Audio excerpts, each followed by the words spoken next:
Imaginemos por un momento la escena clásica de cualquier película de espías o, bueno, de mafiosos.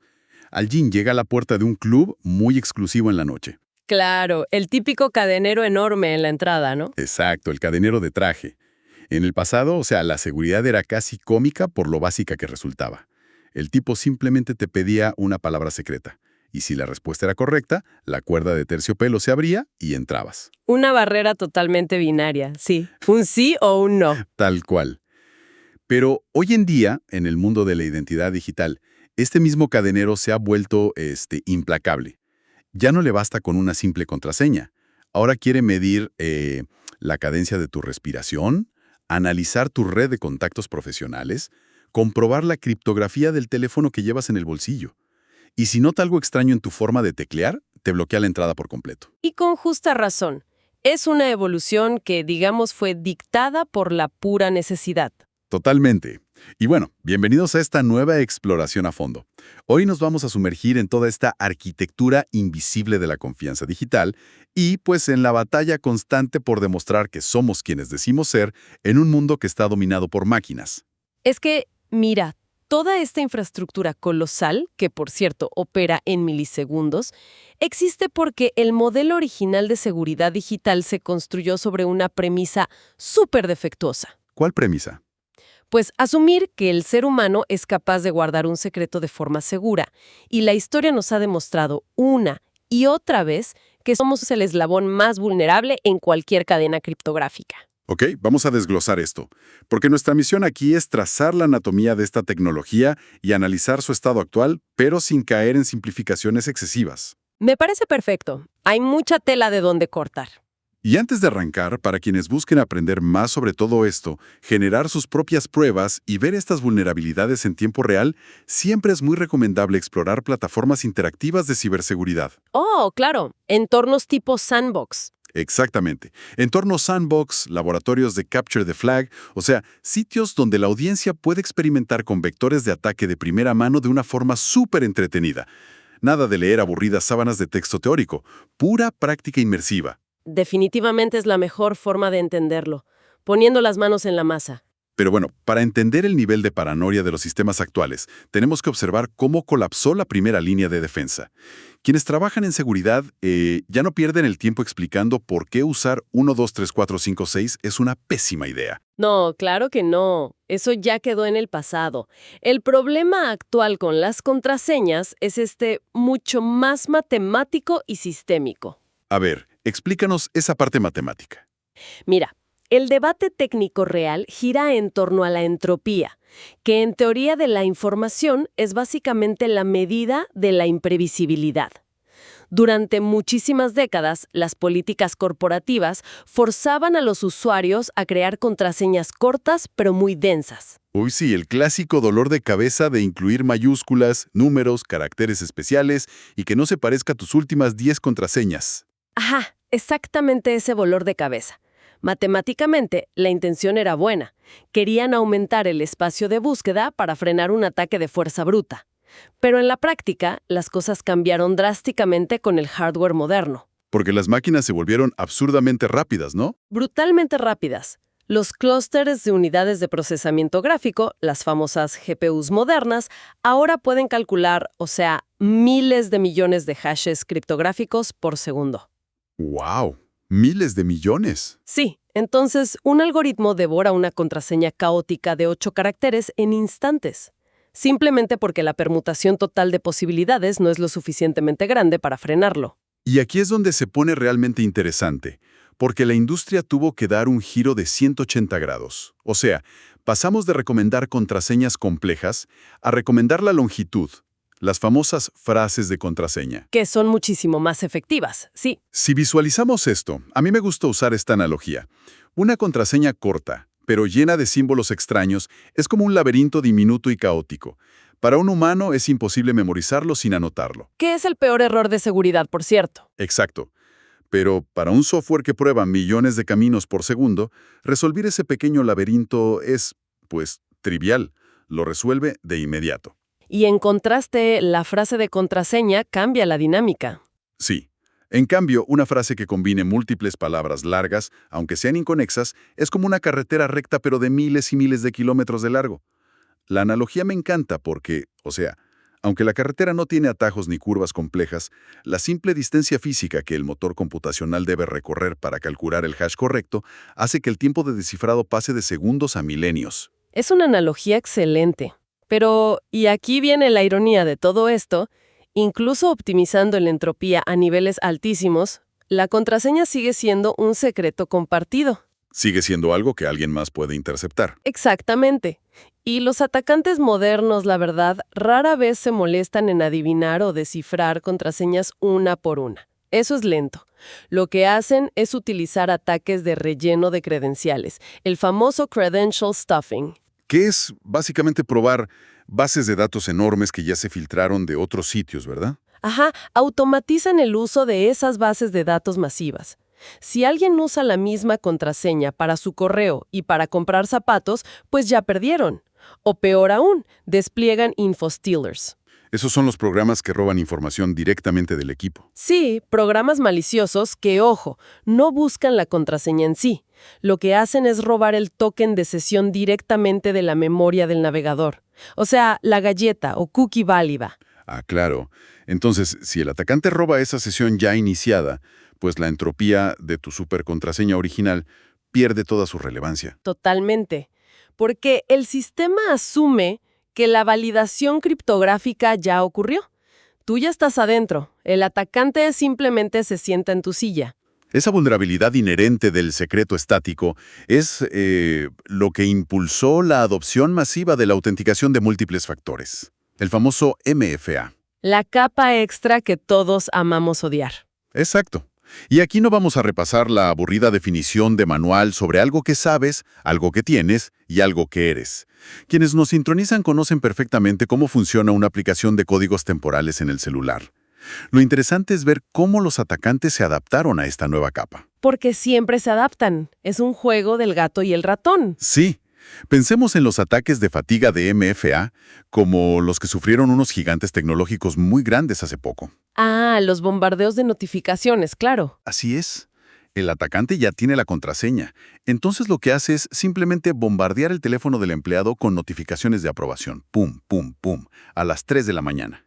Cientos de alertas seguidas. Hasta que la persona, que está medio dormida y ya desesperada por silenciar el maldito teléfono, pues simplemente presiona aceptar. Exacto.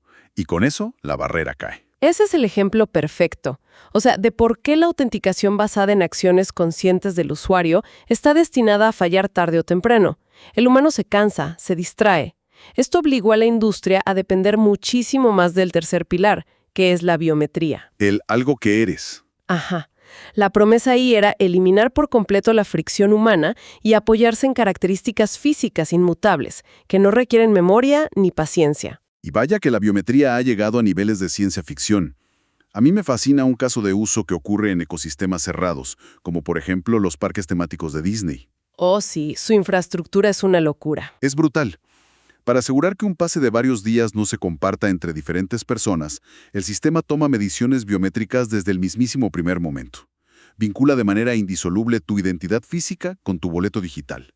Y ya no estamos hablando solo del clásico lector de huellas dactilares. No, para nada. Hablamos de escáneres que mapean el patrón vascular, o sea, leen la red de venas que tienes bajo la piel utilizando luz infrarroja.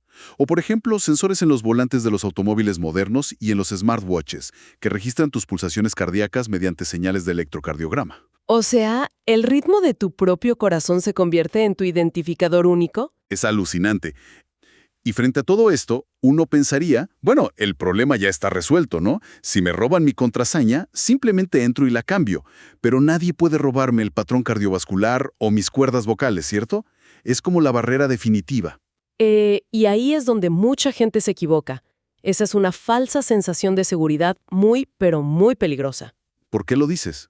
Porque, o sea, la biometría es inmutable, sí. Y paradójicamente, esa es su mayor debilidad. Piensa en esto. Si una base de datos biométrica llega a ser comprometida, o si un atacante logra clonar esos atributos físicos, tu credencial queda quemada de por vida. Oh, claro. No puedes ir a resetear tu cara. Exacto. No puedes emitir un nuevo latido del corazón, ni ir a la tienda a reemplazar tus cuerdas vocales. Y esto ya no es un riesgo teórico para asustar a la gente. Es el epicentro de la crisis actual con los deepfakes. Es verdad. Los modelos de inteligencia artificial generativa están destrozando los sistemas de validación de voz, ¿no? De una manera muy alarmante. O sea, hay arquitecturas de redes neuronales utilizando modelos súper avanzados como Prompt TTS o Natural Speech 2 que están logrando una síntesis de voz que es literalmente indistinguible de la realidad. Indistinguible. ¿Y qué tanto audio necesitan para clonarte? Ese es el problema. Solo necesitan analizar un clip de audio de 3 o 4 segundos de una persona. ¿3 segundos? ¡Wow! 3 segundos. Y lo pueden sacar de un video público en redes sociales o de una llamada telefónica interceptada. Con eso, el modelo clona no solo tu timbre de voz, sino la prosodia, las pausas acústicas, las inflexiones emocionales, todo. Entonces, si un banco usaba tu voz como contraseña, Los sistemas de autenticación bancaria que utilizaban biometría de voz como factor principal están siendo engañados todos los días por audios sintéticos generados en tiempo real. esto cambia todas las reglas del juego. Porque si la voz que llega al micrófono del banco suena matemáticamente idéntica a la original, ¿cómo sabe el sistema que está hablando con un humano real y no con un script de Python ejecutado por un hacker? Pues tuvieron que evolucionar. Ahora lo hacen mediante la detección de vitalidad, lo que en inglés llaman liveness detection, y el análisis de microartefactos. ¿Microartefactos? A ver, explícanos eso. O sea, las nuevas medidas anti-spoofing ya no se centran en verificar si la voz suena igual a la tuya. Asumen que sonará igual. Lo que buscan son los defectos del propio algoritmo que la generó. Ah, buscan la huella de la inteligencia artificial. Exacto. Buscan anomalías matemáticas en el espectro de frecuencias altas o ruidos de cuantización que son inaudibles para el oído humano pero obvios para una máquina. Analizan la coherencia de fase de la señal. En resumen, están buscando esa imperfección mecánica que delata a la red neuronal. O sea, es literalmente una carrera armamentista en tiempo real. Tienes a la IA intentando imitar la imperfección biológica humana y al mismo tiempo otra IA intentando detectar la firma matemática de esa imitación. Es una locura. Totalmente. Y todo esto ocurre en fracciones de segundo. Pero, a ver, llevemos esto a una escala más amplia. Porque solucionar el problema de la identidad biométrica para una sola persona ya es un desafío titánico. Pero cuando aplicamos esto a entornos empresariales masivos, la complejidad se multiplica exponencialmente. Oh, el mundo corporativo es otro monstruo gigantesco. Sí. Imaginemos la pesadilla logística que es el ciclo de vida de un usuario en una empresa. Digamos que un ingeniero entra a trabajar. Inmediatamente necesita acceso a docenas de plataformas en la nube, repositorios de código, bases de datos de recursos humanos. Y cada una con su propio panel de inicio de sesión. Exacto. Y si esa persona renuncia a los 2 años, el equipo de infraestructura técnica solía tener que cazar y revocar cuentas manualmente en, 50 sistemas independientes. Lo cual es un margen de error humano inmenso. Un solo acceso olvidado en una aplicación vieja podía significar una brecha de datos catastrófica. Y ahí es donde la industria dijo, basta. La fricción operativa de administrar todas estas credenciales distribuidas forzó el desarrollo de lo que conocemos como identidad federada. Así es, la respuesta arquitectónica fue consolidar la verdad en un solo lugar. Y para eso crearon los directorios centralizados y el protocolo SAML.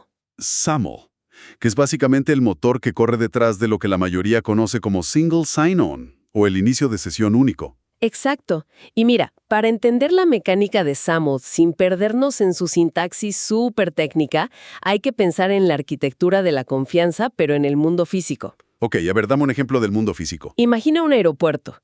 Cuando cruzamos una frontera internacional, el agente de aduanas que sella tu entrada, o sea, él no tiene idea de quién eres personalmente. No, ni me conoce, no ha validado mis antecedentes, ni revisado mi historial médico, nada de eso. Exacto. Simplemente confía en el pasaporte que le estás entregando. Confía en el pasaporte, o más bien confía en el gobierno que lo imprimió. Así es. Confía en la criptografía de ese pasaporte y en la autoridad del país emisor.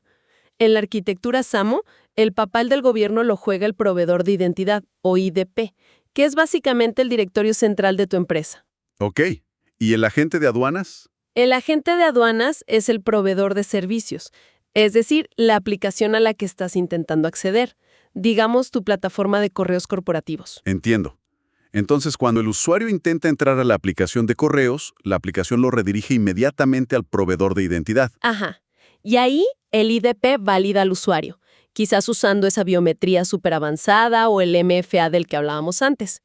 Y si todo está bien, genera un paquete de datos XML altamente estructurado. Y asumo que ese paquete va firmado, para que nadie lo altere en el camino. Sí, va firmado criptográficamente mediante claves asimétricas. Ese bloque de datos XML es la aserción SAML. Es literalmente tu pasaporte digital. Lo brillante de este modelo, y creo que es la genialidad detrás de SAML, es la estricta separación de responsabilidades. O sea, la aplicación de destino jamás, bajo ninguna circunstancia, ve ni toca la contraseña del usuario. Nunca. Ni siquiera sabe qué método se usó para la validación. A la aplicación no le importa si usaste tu huella o una frase de contraseña. Simplemente recibe el paquete XML, usa una clave pública para verificar que la firma digital coincida matemáticamente con la clave privada del proveedor de identidad, y bueno, si la matemática cuadra perfectamente, concede el acceso. Y con eso eliminas por completo el tremendo riesgo de que una aplicación secundaria, tal vez menos segura, ande almacenando credenciales de los empleados por ahí. Sam realmente resolvió el acceso humano de una manera magistral.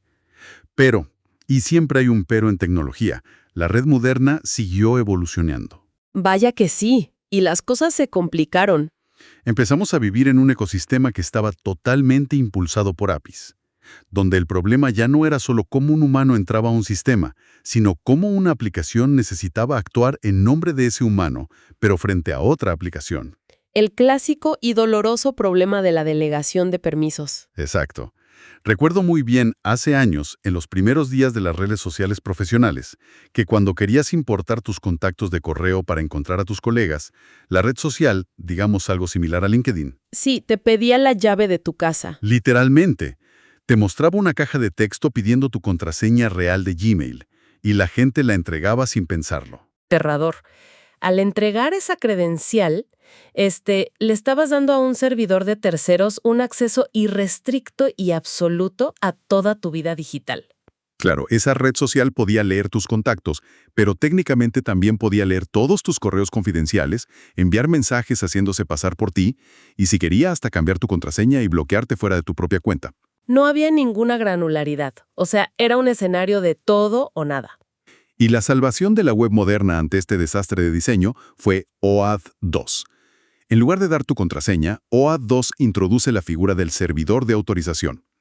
A mí me gusta visualizar esto no como un pasaporte de aeropuerto, sino más bien con la mecánica de un hotel. A ver, desarrolla esa idea del hotel. Bueno, tú no le entregas las escrituras de tu casa a un huésped para que se quede a dormir. Vas a la recepción del hotel, que sería el servidor de autorización, y emites una tarjeta magnética temporal que solo abre una habitación específica. Exacto, una llave con permisos limitados. Y aquí es donde conectamos los puntos de la arquitectura actual. Esta tarjeta magnética de hotel es el token de acceso. Es evidente que hoy por hoy OAuth 2 es la columna vertebral de cómo iniciamos sesión en Internet. Cada vez que vemos en una página un botón de «Continuar con», estamos usando este token de acceso para validar nuestra identidad, ¿correcto? Espera, alto ahí. ¿Qué pasó? Esa afirmación que acabas de hacer contiene, te lo juro, el malentendido arquitectónico más peligroso que existe actualmente en el mundo del desarrollo de software. ¿En serio? ¿Me equivoqué? OAuth 2 no es, bajo ninguna circunstancia, un protocolo de autenticación. No sirve para iniciar sesión ni valida la identidad de absolutamente nadie. Un momento. O sea, gran parte de la industria implementa flujos de OAuth 2 asumiendo que al recibir un token de acceso ya saben quién es el usuario que está del otro lado. Y están abriendo vulnerabilidades críticas y masivas al hacerlo. Mira, OAuth 2 fue diseñado exclusivamente para la delegación de autorización. Su único propósito es acceder a recursos, a APIs. Ok, a ver, explícamelo con la analogía de la llave del hotel que estábamos usando. Va. El token de acceso que emite OAuth 2 es opaco.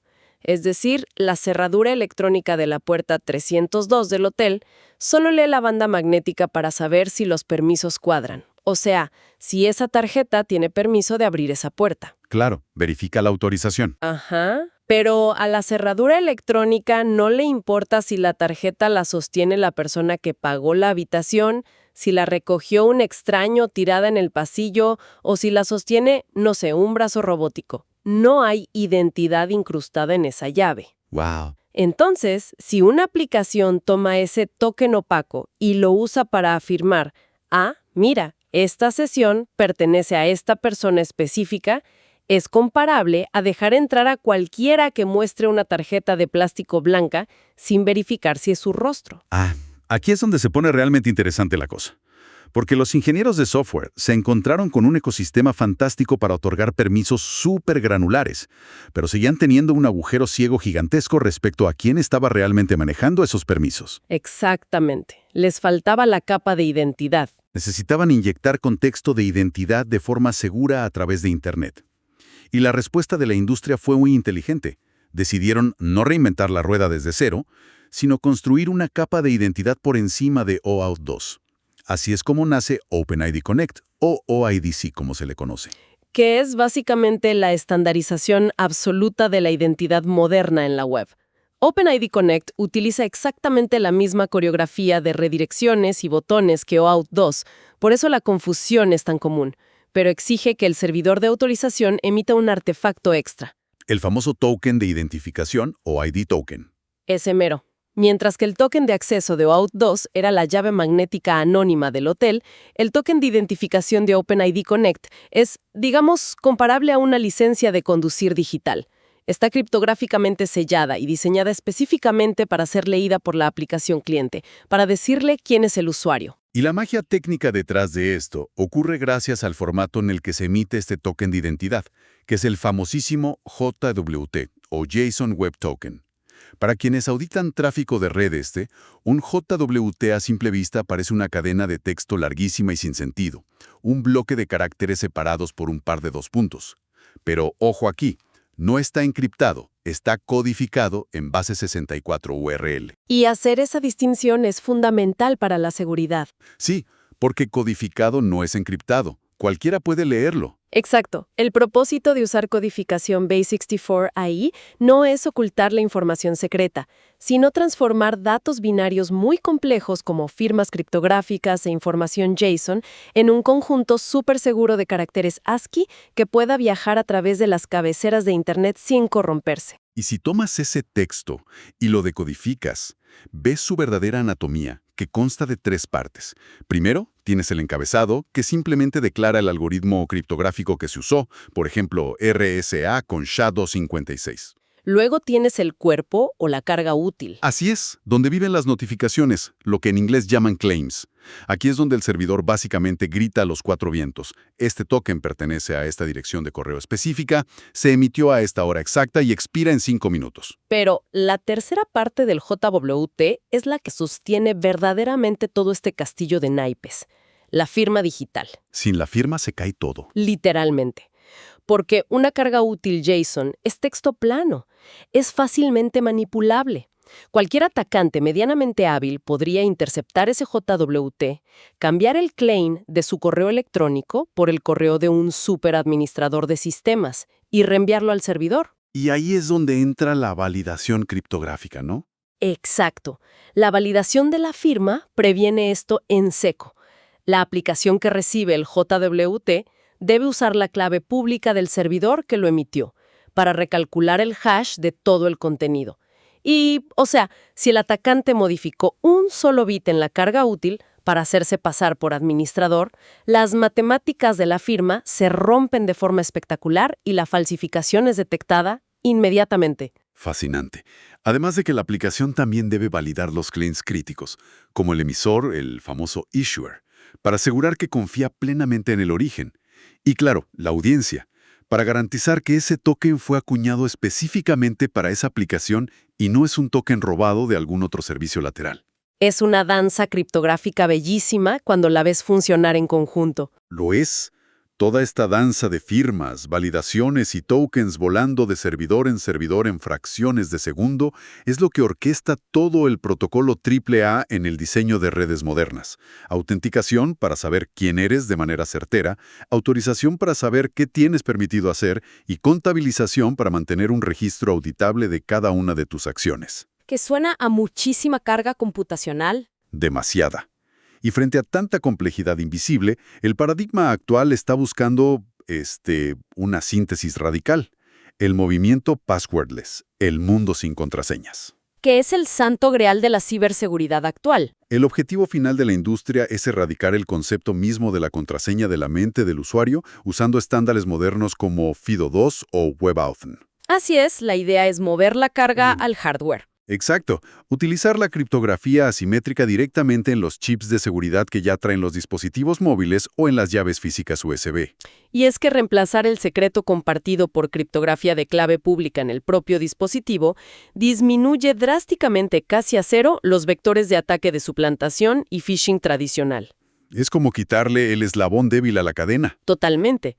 La tecnología finalmente está alineándose para que la validación criptográfica ocurra de forma fluida sin depender jamás de la frágil memoria humana. Pero, y esto es muy importante, suponer que el fin de la contraseña significa el fin de las vulnerabilidades informáticas, pues es ignorar la variable más persistente de todas. La ingeniería social. Infraestructura corporativa sustentada en protocolos súper seguros como OIDC y llaves de seguridad FIDO2 de nivel militar puede venirse abajo en un instante si un administrador que fue manipulado psicológicamente otorga permisos a un dispositivo no autorizado, o si aprueba la vinculación de un token falso durante una llamada telefónica fraudulenta creyendo que habla con soporte técnico. Claro, el factor humano sigue ahí, en el centro de las decisiones de confianza. Lo cual nos lleva directamente a la frontera menos técnica, pero quizás más vital de toda la ciberseguridad corporativa moderna.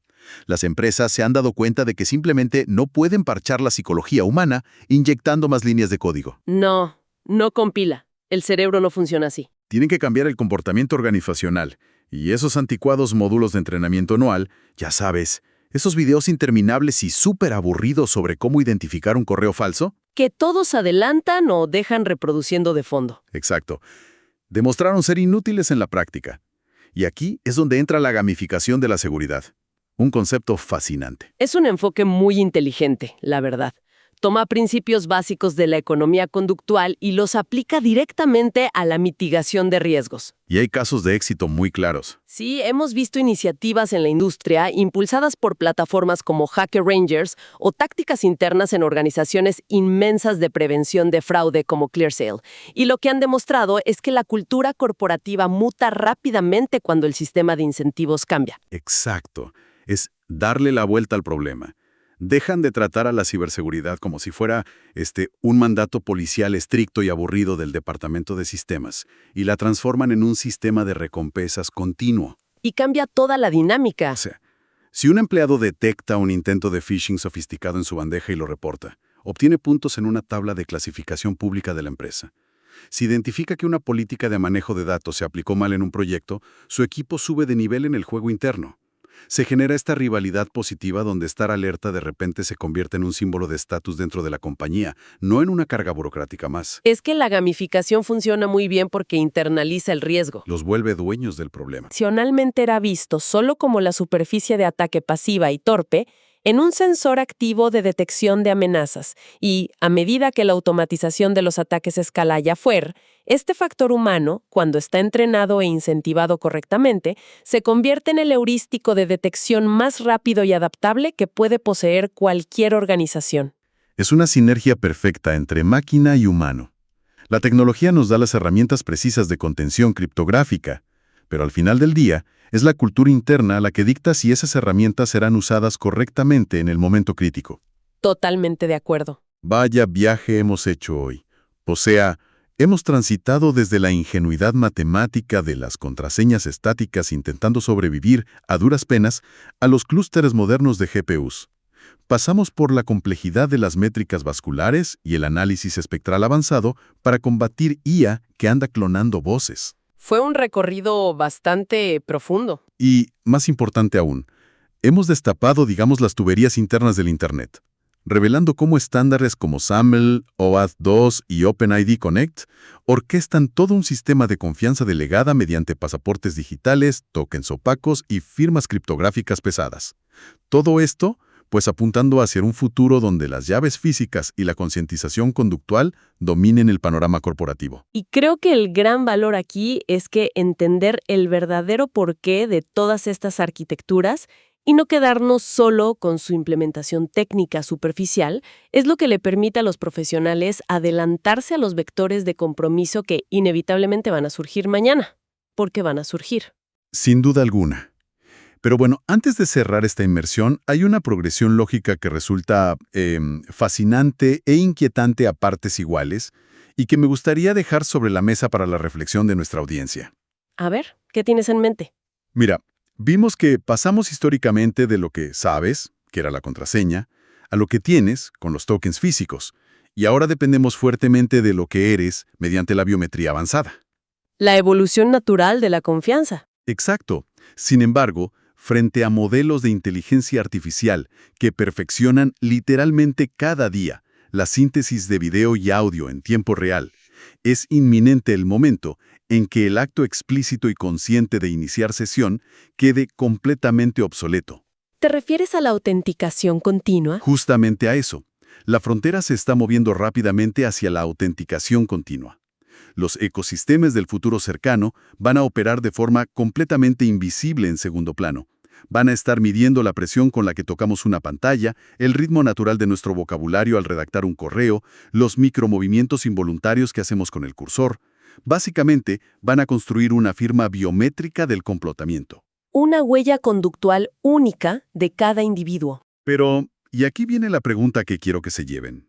Si las redes neuronales continúan su avance implacable, hasta llegar al punto de poder predecir e imitar con precisión matemática nuestras respuestas conductuales más íntimas y nuestros gestos involuntarios, ¿cómo probaremos de manera irrefutable nuestra humanidad ante un sistema digital que nos observe y nos conozca con muchísima mayor profundidad analítica que nosotros mismos? ¡Wow! Es una paradoja tremenda para cerrar el análisis. Ha sido un recorrido verdaderamente extraordinario el de hoy. A quienes nos acompañan al otro lado de los audífonos, la invitación queda totalmente abierta. Sigan desarmando mentalmente todas esas tecnologías que el mundo da por sentadas en su día a día. Busquen entender las tuercas y tornillos de los protocolos invisibles que sostienen el Internet. Y por favor, mantengan viva esa indispensable curiosidad crítica. Hasta la próxima.